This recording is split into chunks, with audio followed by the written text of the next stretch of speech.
आप लोग बजट की बात करते हैं, मेरे लिए बजट कोई मसला ही नहीं है। मेरे लिए अभी तक मसला अगर है वो ये है कि जो मेरे नौजवान बुजुर्ग और दूसरे लोग जेलों में बंद है। शायद बजट पिछले 7 साल में भी आता रहा जब कोई हुकूमत यहाँ नहीं थी। तो इस बजट में कौन सी ऐसी चीज है जिससे मेरे जम्मू कश्मीर के वासियों को कोई बहुत बड़ी सुविधा मिलेगी? ना हम बजट के लिए लड़ने के लिए निकले हैं, ना उनकी तारीफ के लिए निकले हैं, ना उनकी मुखालफत के लिए निकले हैं। मेरी गुजारिश होगी उस असेंबली से जिस असेंबली में हमारी कोई नुमाइंदगी नहीं है, चूंकि वहाँ 90 लोग बैठे हैं, उन सब से गुजारिश होगी कि पहला बिल पास कर लीजिए जो हमारा डोमिसाइल लॉ है, जिसमें 15 साल के बाद डोमिसाइल मिलता है। ये चूंकि हमारे अपने हद इख्तियार में, इसे 50 साल कर लीजिए ताकि 50 साल के बाद यहाँ डोमिसाइल किसी को मिले। हमारे नौजवानों जो मुल्क के मुख्तलिफ जेलों में बंद हैं, उनकी रहाई के लिए एक वहाँ से करारदाद पास कर दीजिएगा ताकि उनको रहा किया जाए। पहले स्टेप में उनको ट्रांसफर किया जाए यहाँ। साहब, कोटवा में एक श्रीलंकन क्रिकेटर को जमीन दी गई, आपका मैं कहना है कि हमने तहफ़्फ़ुज़ की है जमीन को। तो देखिए, मैं एक मिनट, इंडस्ट्री के लिए हर एक को यहाँ जमीन मिलेगी। आप अखबार वालों को सबसे बड़ी बुरी आदत है, आप लोगों में वो तनाव डालते हैं।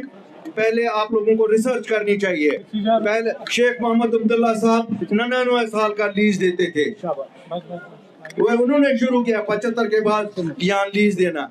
आज जो मिला कोटवा में जो इंडस्ट्रियल लैंड है वो पहले भी मिलती थी, अब भी मिलती है, लेकिन अब फर्क है, अब लीज 99 साल का नहीं, अब वो खरीद सकते हैं। और इसीलिए हम कहते हैं हमेशा 95% जमीन का तहफ़्फ़ुज़, 88% एग्रीकल्चर लैंड है।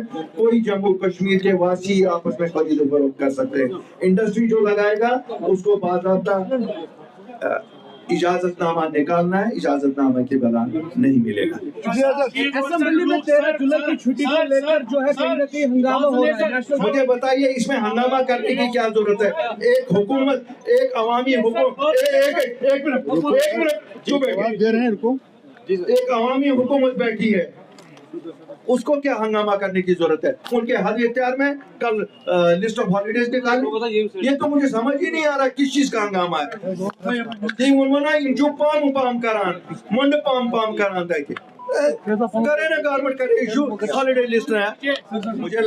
मुझे लगता है मेरे चीफ स्पोक्स पर्सन ने बड़े विस्तार से उस पे बोला, इतनी हिम्मत से बोला जितनी हिम्मत से 31 के शहीदों ने खून दिया। बुखारी साहब, एक आखिरी सवाल हम पूछना चाहेंगे। अभी जिस तरह से काफी ज्यादा इकोनॉमिकली शटर्ड यहाँ पर चल रही है इकोनॉमी, तो उसमें रुपये का वैल्यू गिरता जा रहा है। आपको उम्मीद है कि सेंटर की तरफ से फंड्स अवेलेबल किए जाएंगे? देखिए, जो यहाँ अवामी सरकार है, ये उनकी जिम्मेवारी है कि वो सेंटर के साथ, मुझे लगता है अब तो वो मिनट के रास्ते पे हैं। अगर उनको ये भी नहीं लाना आएगा तो फिर क्या कर रहे हैं वो लोग?